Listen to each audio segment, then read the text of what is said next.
KCJJ. It is now time for Rex Brandstatter's Senior Talk, brought to you by Tammy Route Senior Benefits, Windmill Manor, and the Solon American Legion. Hello, Rex. Molly, it's a hot, good day to you, too. How are you today?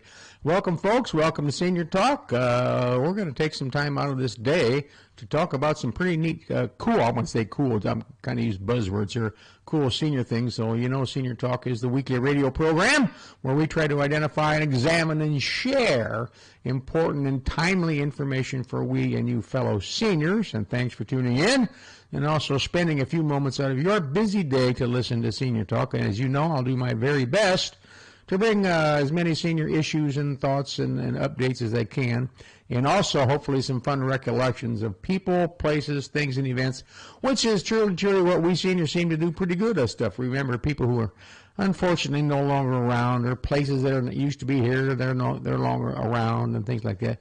The older we get, the more things that pop into our mind that used to be, used to was type of thing. How's that sound? That's what we'll do.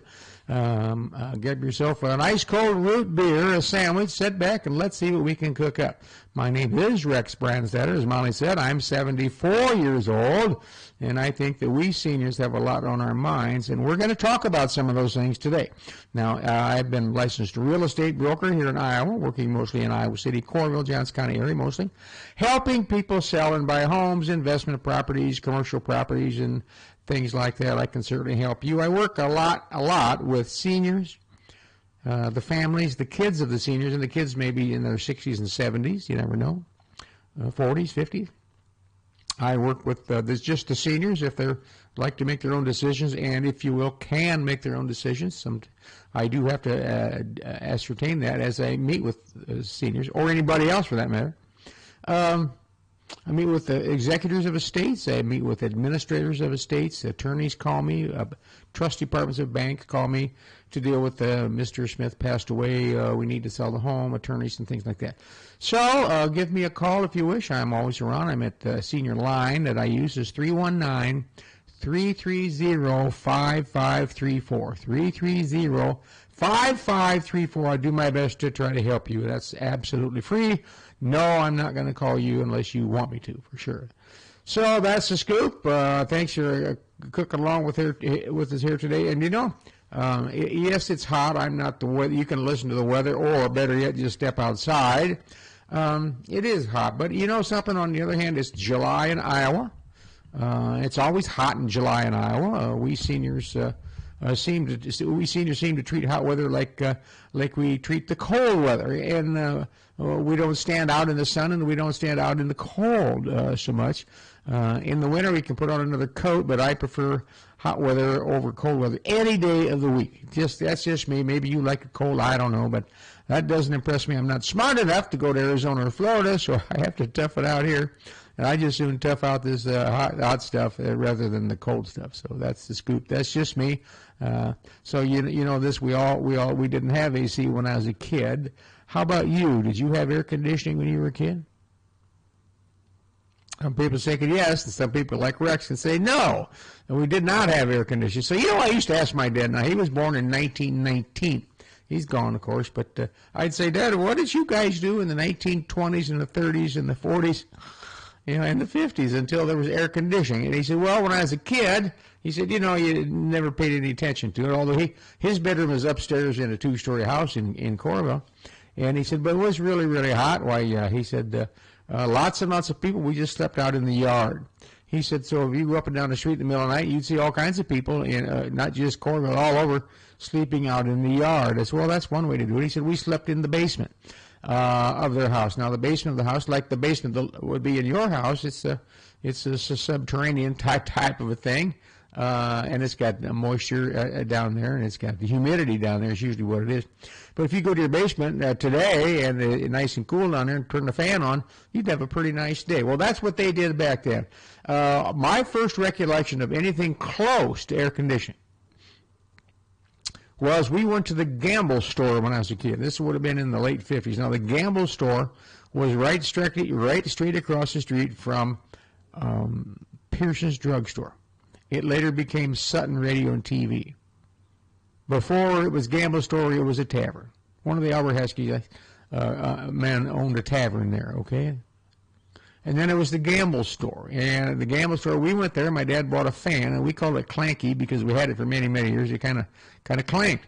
And what he did was he got a metal frame that came with it. So here was the deal. We're going, what's this frame and what's about this fan? So we got back to our house, little house in Coralville that he built after the war, and he took it in the living room and put the frame. He raised up the window, and he put the frame in there and closed the window back down. So then this frame had 3 hooks on it, and so did the fan. It had a hook up on top, and each one of the legs was sort of a hook type of thing. And he hooked it up there and plugged it in, and he pointed the fan to the outside. And I think, oh, I'm just a kid, you know. I said, well, what good is that? You're blowing air outside. So then he went back, and my brother and I, we shared a bedroom, of course, and opened up the window back there. And then he opened up a window in he and Mom's bedroom. And I'm telling you, folks, the first night, about, I don't know what time it was, middle of the night, I'm going to call it 2 o'clock in the morning, what do I know? It was pretty darn nice in that house. You had to grab the covers.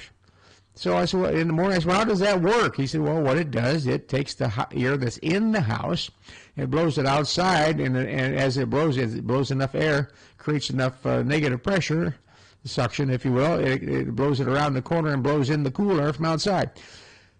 What a brain surgeon there was, and he didn't think it up. He read about it, or somebody at his place of work did that, so he did. And folks, we used that until almost the mid-1960s when we moved to a house with air conditioning. My brother and I, we thought we died and went to heaven. We now had air conditioning in our house. We were hotsy-totsy stuff.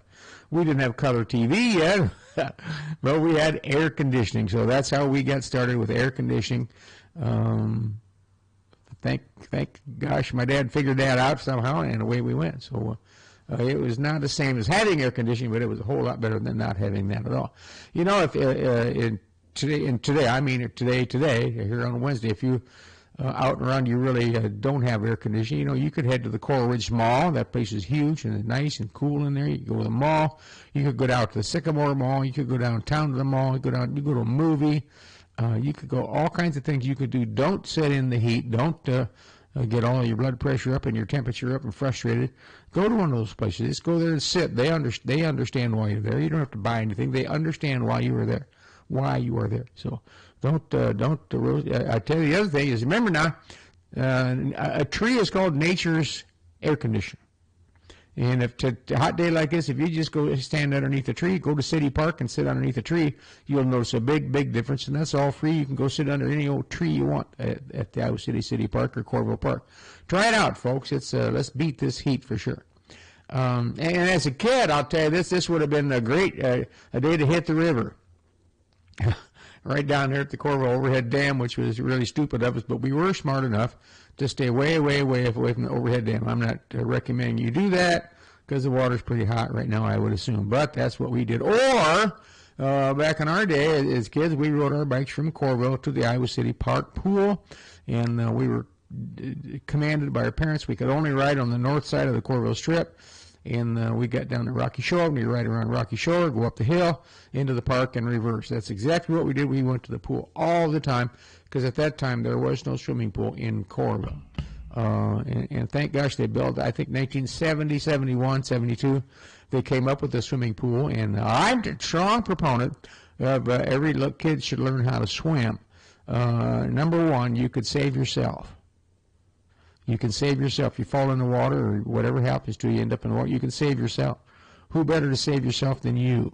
Number two, you can save someone else. So if you get trained to do that right, it works. So I'm a big believer in getting, if you're a senior and don't know how to swim, hey, the Coralville Recreation Center, the Iowa City Recreation Center, the North Liberty Recreation Center offers swimming lessons. Go do it. Treat yourself. Learn how to swim, for God's sake. Well, I had a lot of good conversations with seniors this week, and they all started off last week at Solon Beef Days. Hello to my friends at the Solon American Legion and in Solon. Great Solon Beef Days out there. Big crowds, and no two ways about it. You know, they work year-round in order to pull that 2 or 3 day event off, and it shows, and they do a lot of good for the community. That's where all those funds go. They deduct the expenses, and the rest goes somehow back into the community, depending on which group you visit and partake in their products. So my hat is off to the people at Soul and Beef Days. Now, I'm going to give you a couple updates while we're talking about that. This week on Friday, RagBrite comes to town, as you all know. Unless you've been on Mars, RagBrite's coming to Coralville, and they'll ride through Iowa City, but they're going to stop overnight in Coralville at St. Morrison Park, right in the middle of town.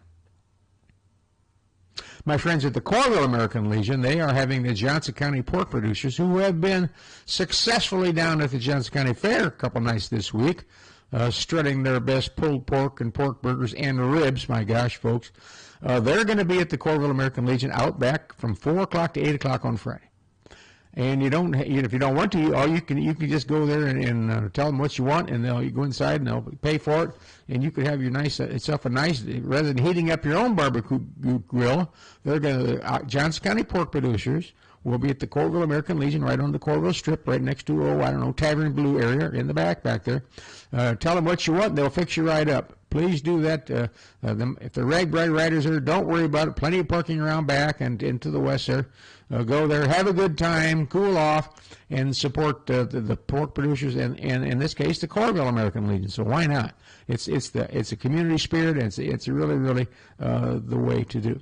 Well, I would tell you that we seniors get out and about, and it's the way to go. It's one of the things you could do to, if you will, try to keep active and keep young, is out and about. Last night I was out at the Johnson County 4-H Fair. Now I'm the MC at several different things, and this year I'm only the MC. I was only the MC last night at the Bill Riley Talent Show. And that's where young people up to age 21 get up on the stage and they sing and they play the music and they played the violin last night, the piano, and they had some interpretive dance and they had singing. They had clappers. 2 sisters were clappers on there, like tap dancers. Man, they were good. They won. Matter of fact, they won the senior division all the way from Manson, Iowa, trying to qualify for the Bill Riley Talent Show at State Fair in 30 days or 3-4 weeks. That's what's going on down there. Well, I get a call about a month ago, and they said that we're not going to be in the Big Top tent this year. They're going to move it into Montgomery Hall. And I said, okay, I'll be at Montgomery Hall, not a problem. The pay is the same for me, $0, which is the way it's supposed to be. I don't want anything. I don't deserve anything for what I do, but I have a lot of fun, and that's what it's all about. So I had second thoughts about that. I got down there, and I got thinking on the way down, well, Rex, you big dummy, Montgomery Hall might be air-conditioned. And it was. So the decision, they didn't know that at the time it was going to be 1,000,000 degrees, but so we ended up in Montgomery Hall with all those people and all those kids in their acts and routines, and it was a wonderful night. And congratulations there's a little bitty, I think she's 5 or 6 years old, got up and did a dance routine and something else, and she was a winner in the Pee Wee. She gets to go to the Bill Riley Talent Show, and then the 2 seniors. So that was what happened at the fair last night. I was in the air conditioning, as were the people at the Bill Riley Talent Show. Good for them. Well, I ran into a senior lady, matter of fact, at Soul and Beef Days, and I'm going to tell you, they had a really good crowd up there for sure. She told me that her house is not safe. I said, what do you mean not safe? And she said, well, a contractor stopped by. Here's what she said. See if you detected what I detected. A contractor told her that he noticed that the driveway is cracked and appears to be slanted. Well, okay, so go out, folks. Go out and look at your own driveway. You don't have to worry about this lady's driveway. Go look at your driveway and see if it's cracked. And maybe if it is, maybe some of the panels of your driveway are slanted. Now, remember, a true good driveway has a little bit of a slant to it, so when it rains, the water runs off. So all driveways have a little, even if it's a couple inches or an inch in the 15, 16 feet wide. The cement guys all pour it, so it's got a little bit of a slant. Very, very few, for good reason, any just flat driveways, for sure. They said this could mean that your foundation is sinking too. You start to smell something here, folks? So I said, well, do you know this guy? He said, no, I've never heard of his. I said, have you ever heard of his company? Well, no. I said, so exactly what did he say? He said, well, he just kind of said to me, I noticed that I was out front of the house. He stopped in a pickup truck. I noticed your driveway's cracked. Yeah, we can fix that. Oh, by the way, if your driveway's cracked, probably, most likely, she said the term was most likely the foundation of your house is cracked. Well, folks, that's I smell a skunk. I smell a rat. Big yellow flag. Does she know him? No. Ever heard of him? No. I said, okay, here's the deal. Do not call him or answer any calls from him. My opinion, this could be a scam. If you are concerned about the driveway, call someone you know. Call a friend. Call Rex. Call me. I'll give you some cement. I just did that this week. Gave a guy two cement guys' name. I'll give you the name. Do not deal with this guy at this time. And when I say at this time, check him out. Do some homework. It's what you have to do. We have to protect each other. We have to protect ourselves. As seniors, we're kind of, if you will, in other people's minds, we're sitting ducks. Well, they won't be able to figure it out. We can get a hold of them. We'll get their money, and we'll rip them off. That's what we need to do. Okay? Well, I hope I headed this one off. I just had a feeling that just didn't sound right. Just because your driveway is slanted, 99.9% of the time would have nothing to do with the foundation of your house. See how we correlated those? Nothing to do. Now, I'm not saying the foundation isn't correct, but how could this guy tell from driving down the street? Well, obviously he can't. I have to tell you this, and I've had one-on-one conversations with Brad Kunkel, the Johnson County Sheriff, and he has assured me, right to my own little eyes and face, that there are scams in Johnson County, that there are scams happening every day with seniors, against seniors in Johnson County. He just rolled his eyes. I said, Sheriff, that can't be true. He just rolled his eyes. Says they're out there all the time. We get calls all the time about people. We just get constantly people who are, if you will, biting on these things. Or they call, they're smart, sharp enough to call, are you guys trying to sell tickets to this or that? Or what do you know about this group? Folks, be careful. And the scammers have two easy ways to get into your life. Well, look at this lady. She was out in the front yard. That doesn't happen very often. Number one, it's usually through your phone. They call you and or email on your computer, one or the other. That's the quickest way for them to get in your house, into your noggin, into your capiche. Okay, so be on the lookout. I recommend that before you hire any contractor, that you have them obviously come over and look, give you a price in writing. Check then and tell them you're going to check around and check them out. Ask them for credentials. Where's the last 3 places they worked? Call a couple of those places. Unless you know the contractor you call. That's one thing. That's what we're trying to get to. If you don't, I want you to meet them by figuring out who in the heck they are. Look out. Well, this is a warning from good old Rex. Have at it. Just the best thing you can do is to click on something else on your computer and on your phone. Hang up. Now, we're Midwest nice, Iowa nice. Oh, thank you for calling. I don't think I wanted it this time. Just hang up. Push the big red button on your phone and hang up. Wow. A senior man called me and asks, my house is zoned as such, is zoned so I can build an apartment for my dad to live in. Is my house zoned as such so I can build an apartment for my dad to live in? He said, oh, I said, like a tiny house or a small attached? He said, yeah. I said, probably not. What? I said, well, most towns, including any one you're listing from, Solon, West Branch, Tiffin, Coralville, North Liberty, Iowa City, all those, I don't know about any of the rest of them for sure, have zoning. I know Lone Tree does, West Branch does, Oxford. Have zoning. So if you try to do that, they're going to sit down and say, what would you like to do? Well, my dad is, I was going to say in his 70s, but I'm in my mid-70s, for God's sake. In his 80s, we'll call it. Anyhow, well, whoever. And this guy wants to build a house or an apartment so his dad could move in. Pretty darn nice, I think. I think it's kind of a neat deal. And I said, I just have to see what you think. And here's the scoop. This is true. This last week, I visited the Coralville City, a building inspector, a building official, and we talked about this very idea. They have a minimum lot size needed. So he said, well, here's the deal, Rex, and he cranked up the computer. Minimum lot size. So if you want to build a tiny house, you have to have the minimum lot size. That'd be square footage, minimum of 20 feet frontage, by the way. So if you had a 20-foot wide lot and it was deep enough, you had square footage, but then you have to all kinds of other things. They have setback rules. You have 20 foot, now you have setback. You have 6 feet on a side. It starts to get complicated. That would take you down to 8-foot wide house, by the way.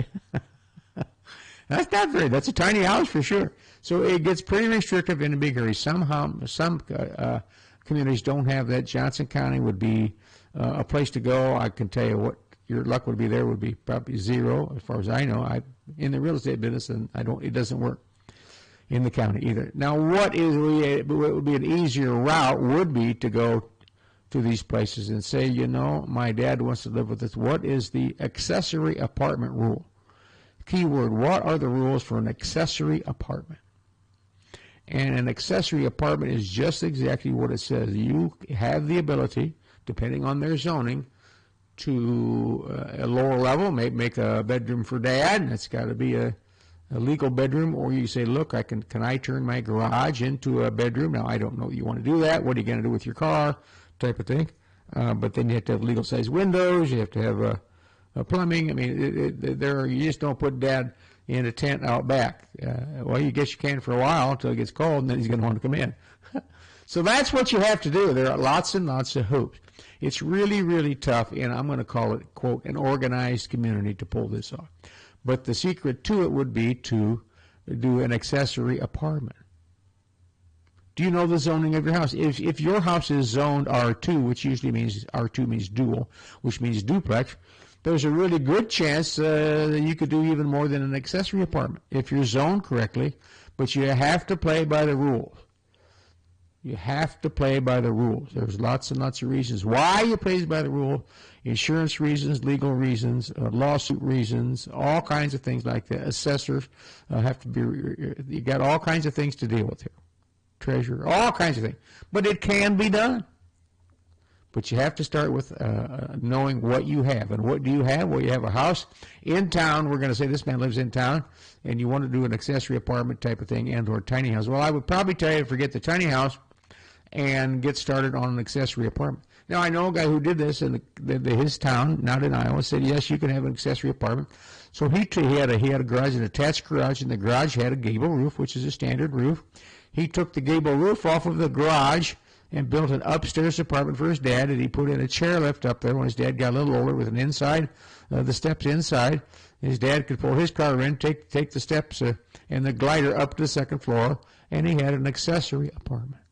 You have to think a little outside the box here, folks, and it can be done, and many, many cases it needs to be done to help good old dad out. Then you could sell that house when he doesn't need it anymore to someone who needs an accessory apartment. You've got one. And then you've got something that most people don't have. You have a nice home with an accessory apartment. If you don't use it, you can have your grandkids stay up there when they come to visit, or your kids and things like that. It's a very, very nice amenity to a home, for sure. A lady asked me this, Rex, can we put up a fence in my front yard? Now, the key word there, folks, is front yard. My backyard is already fenced, and I usually let the dog out the front.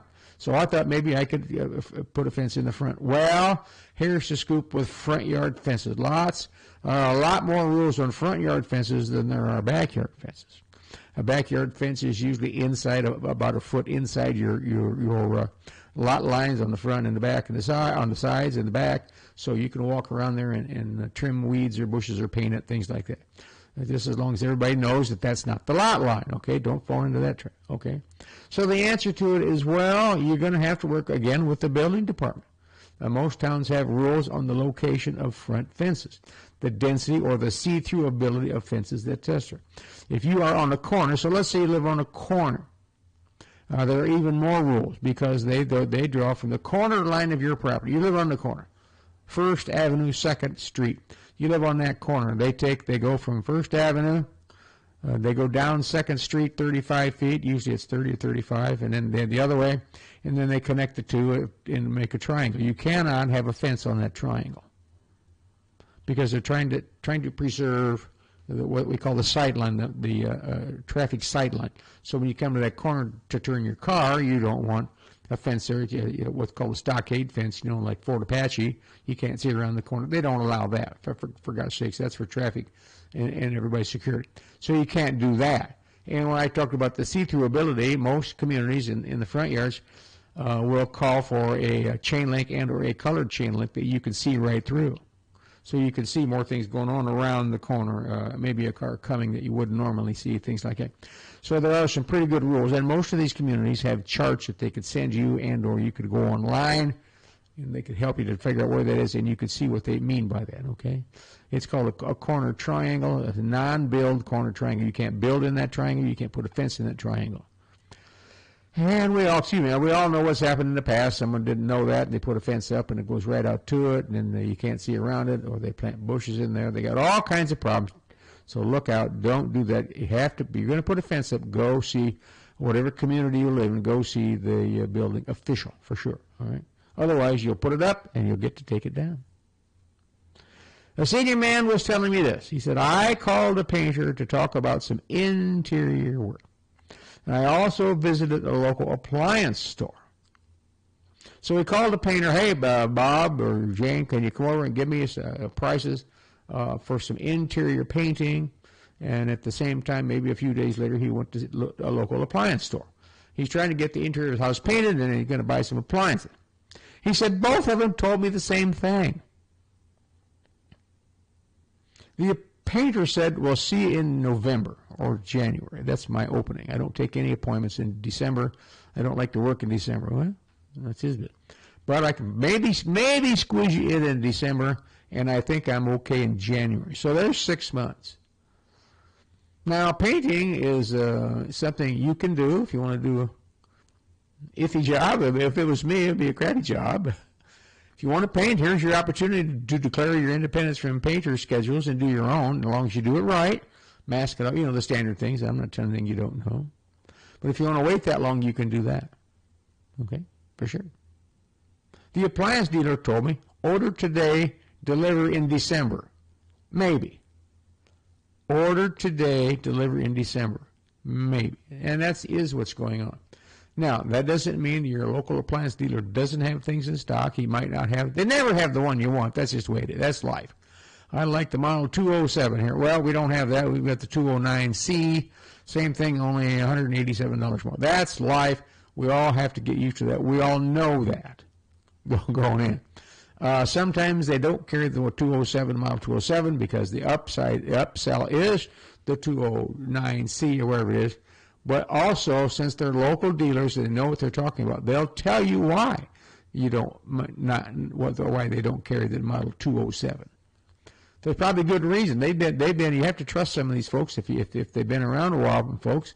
You have to learn to trust them because they do know what they're doing, and not always is it just a financial upsell. Sometimes it's a good upsell. Knowing that you're going to have this washer dryer set, whatever it is, for 20 years or 15 years, whatever, they're trying to give you a heads up on it may last longer. And I really appreciate that from these local vendors and these local contractors, local professionals who do that. And nothing wrong with a good upsell with a good reason. Now, a lot of them don't have good reasons. Just an upsell for more money. But all in all, I think around here they do a really, really good job. All right, good luck to them. Well, how about this, folks? A friend of mine, a friend of Rex's, died suddenly last week. That's true. We met via the real estate business here in Iowa City in the 1980s, and I could always count on him to be a good go-to guy for things like that. But I could also count on him whenever I met with him or talked to him. I could easily tell through my nose that he was a smoker. And you smoke, that's your business. If you're a real heavy smoker, which this gentleman was, well, it kind of gets there before he did. And it was very telltale. Half the time you stand there talk to, he's smoking. Well, he had a 2 or 3 pack a day for years, and I'm going to say he was late 60s. Last week, he just flat dropped over dead. Everything's going fine in his life, he just dropped over dead. I think you know the cause of that. I haven't ruled yet, but I've been told twice by people, including his wife, that he didn't have any issues. They haven't found anything yet. But in her opinion, it was the smoking who got him. She said he just couldn't give him up. He was incessant about it. And she said, I think that's what got him. And then a week later, a few days later, her doctor said, well, the smoking killed him. Well, there you go. So I'm not your doctor, I'm not your preacher down here, but those things aren't good for you, that is for sure. So my condolences to the family and to this gentleman who was a really, really good guy. He couldn't lay off those things, and it cost him his life. So I want to talk to you a little bit today about brain health plan, and my wife would probably make me sit in a room and repeat what I'm saying real loud, slowly in front of her on brain health.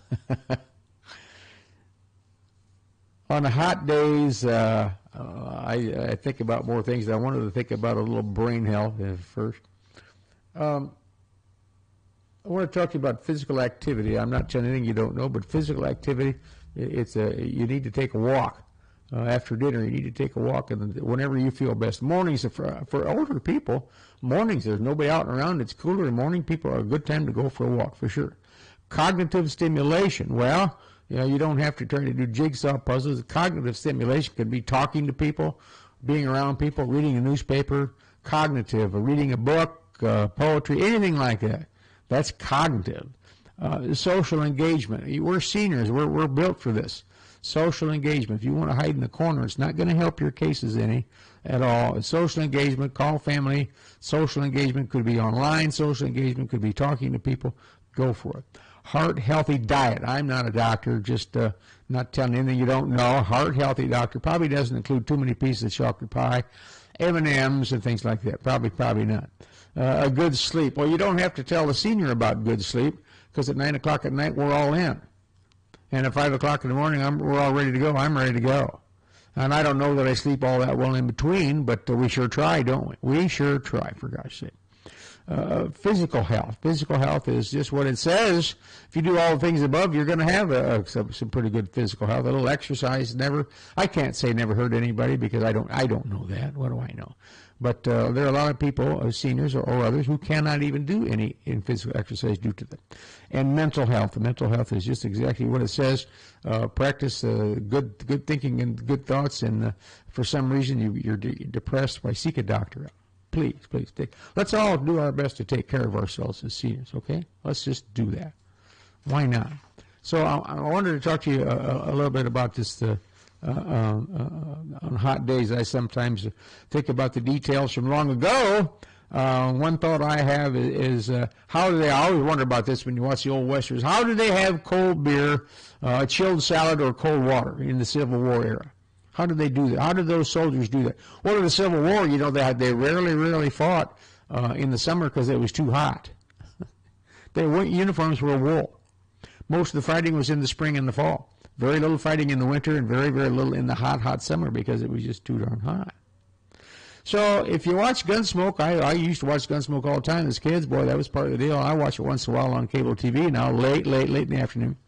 And, of course, they're always in the Long Branch, and Matt or Chester or Doc always wants to get a cold beer. Kiddies always buy them a cold beer. Well, where did they get a cold beer? That was said in the 1880s. Where did they get cold beer back then? Well, where did they get cold beer in Iowa City in the 1880s? You walked into a bar downtown Iowa City, McInerney's downtown, Dostal's downtown, Albert Haskey's place right north of where Gamble's store was. Where did they get ice before that? I'm sure you know the answer to that. Well, back in the Old West, Budweiser sold beer. Budweiser took beer in kegs out west on boxcars. They would also ship boxcars of ice out west. Well, where did they get the ice, for gosh sakes? Well, they got Iowa City, down in St. Louis, all those places, they got the ice from the rivers and the ponds. And they would pack the ice in. That's where they came up with ice tongs, came up with chipping it and selling the ice. The ice guy came to your house. My grandma and grandpa, they built a house in 1919 in Corville. It's still there. There's an ice door out the back. They put the ice guy would come and put the ice in the back, and that was the refrigeration. Amazing. Well, it was the same around here. There was a guy named there were two big ice companies in Iowa City. A man named J.J. Hutz, H-O-T-Z. He was Mr. Big, both literally and figurative. He was a contractor in Iowa City. I believe he lived on Summit Street. He was a contractor, built homes, and he had ice contracts. He was a big ice guy, and he had ice house and things like that. And there was a man named Louis Englert, the Englert Ice Company. The most well-known ice company in Iowa City was the Englert Ice Company. Well, sometimes they did team up to cut the ice. Now, Hutz, H-O-T-Z, a lot of Hutz family down around Lone Tree, by the way. There was a Hutz in the come to think of it, in the Bill Riley talent show last night. She sang. She was a little singer, a nice little girl. Good for her. Well, Mr. Hutz sold ice to the railroads. and he loaded boxcars to the top. Lewis Englert sold mainly to homes and businesses in Iowa City. In the late 1880s and 90s and early aughts, he lived on Summit Street. He drove a buggy and a horse, and he dressed well. A bowler hat. He had ice contracts for the Iowa River from about the Burlington Street Dam up to over to Corville Dam, and then from above the Corville Dam just a little ways up around the Butler Bridge. So did Englert. The same thing. They both also went to farm ponds. Many of the ponds weren't big enough for them to get the amount of ice they wanted. They had huge saws. They're great big, 6, 8, 10 feet long saws with a couple guys on either end. Wagon teams, lots and lots of men and horses. It was labor specific. They had ice house. There was an ice house on top of the Brown Street Hill where the ballpark is. On Brown Street up on top of the hill, there was an ice house up there. There was an ice house in Corville. Down roughly north, in the north parking lot of Iowa River Landing, Iowa River Park Restaurant, up away in the north on the bend of the river, the first bend of the river right there. There was an ice house there. They packed these things in horse and buggies. They loaded them with sawdust. So in the summer that they would buy the sawdust from the local sawmills who were sawing the lumber up, the trees up around here, to make lumber to build houses. These guys would buy or go get the sawdust, and in the winter pack it in ice. So the answer to the question, where did Matt Dillon get a cold beer? It wasn't cold. It was cool. It was not cold, it was cool. And that's the best they could do, because you didn't want to put that ice, although the rivers were way cleaner than what they are now. I trust me, I'm assuming kids put the ice in their water and stuff like that, no doubt about it. But then, like in the Matt Dillon era and McInerney's and all the places in Iowa City, they kept the ice down in the basement underneath there. They kept that ice packed in sawdust, and they had their beer lines run down there, and they were in the ice, in the sawdust. Now, if you watch enough of those old West shows, sometimes they have the by gravity, they have the barrel. Remember I said the Budweiser sent kegs out there. Other companies did too, and it was just a gravity thing. The spigot was on the bottom of the big barrel, and they packed the barrel in around ice and with that. So that's how they got that. That answered one of my lifelong questions: where did they get a cold beer at the Long Branch and Gunsmoke? Well, the answer is they didn't. They got cool beer.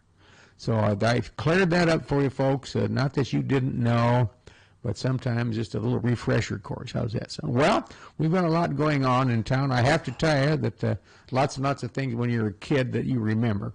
And each of you can answer this in a separate way. You don't have to answer. It's not a quiz.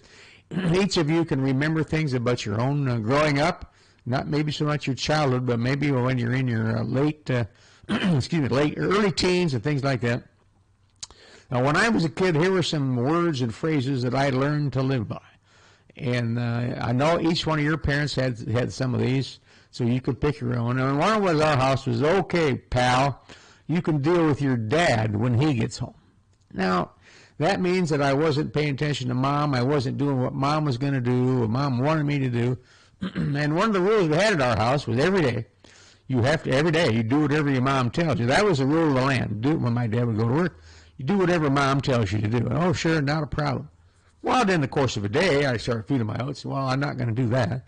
I don't think I'll do that. Well, I can do that tomorrow. Okay, pal, you can deal with your dad when he gets home. I'd rather deal with Hitler than have dealt with my dad if he knew that I didn't listen to my mom.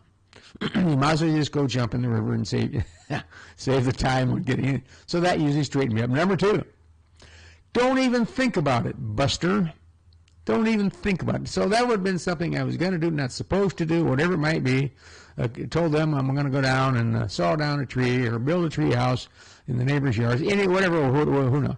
Don't even think about it, Buster. So now that was the first warning across the bow that you're going to get. When I use the word killed, I don't mean it literally. You're going to get killed by somebody at your house. You're going to get it. How's that? You're going to get it. And then there was this one. This came from Mom, never from Dad, because Dad didn't have to say this, but Mom did. That's it. That's final. That would come when the final answer was, you're going to do this. That's it, but I don't want to. Rex, you're going to do it. That's it. That's final. No more discussion. No more dealing with Dad when he gets home. That's it. That's final. Get your fanny over there and clean off the front door, porch, right away. So that's how the rules that we dealt with. And then once in a while, I'd talk to Dad about need this or want that. It was different. We had a big discussion on what needs are. And finally, he would say to me, "What the hell? Do you think money grows on trees?" Have you ever heard that one, ladies and gentlemen? Do you think money? I need a bike, Dad. I need a new ball glove. Do you think money grows on trees?